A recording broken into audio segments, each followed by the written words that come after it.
നിങ്ങളുടെ വീട്ടിലെ ബാത്റൂമിൻ്റെ മുകളിൽ ഇങ്ങനെയുള്ള കറ വരുന്നുണ്ടോ? ബാത്റൂമിലെ ഫിറ്റിങ്സിൻ്റെ മുകളിലായിക്കോട്ടെ, ടൈലിൻ്റെ മുകളിലായിക്കോട്ടെ. നമ്മൾ ബാത്റൂം ഉണ്ടാക്കി ഒരു 6 മാസം കഴിയുമ്പോൾ തന്നെ ഇങ്ങനെയുള്ള കറകൾ കാണാൻ തുടങ്ങും. ഇതിന് പ്രധാന കാരണം അയൺ കണ്ടൻ്റാണ്. ഇരുമ്പിൻ്റെ അംശവും പിന്നെ ഹാർഡ്നെസ് എന്ന് പറഞ്ഞു കഴിഞ്ഞാൽ ഫോസ്ഫറസ്, മഗ്നീഷ്യമൊക്കെ വെള്ളത്തിൽ കൂടുമ്പോഴുള്ള പ്രശ്നമാണ്.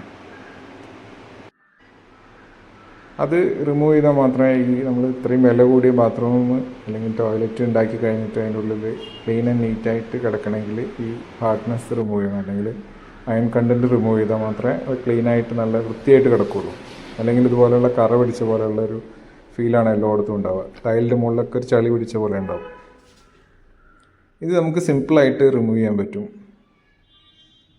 കൂടുതൽ അറിയുന്നതിന് ഞങ്ങളെ ഈ നമ്പറിൽ, വാട്സപ്പ് നമ്പറിൽ കോൺടാക്റ്റ് ചെയ്യാം. നമുക്ക് ഇതുപോലുള്ള ചെറിയ വെസൽ വെച്ച് കഴിഞ്ഞാൽ നമുക്ക് ഈ ഒരു പ്രോബ്ലം ഒഴിവാക്കാൻ പറ്റും.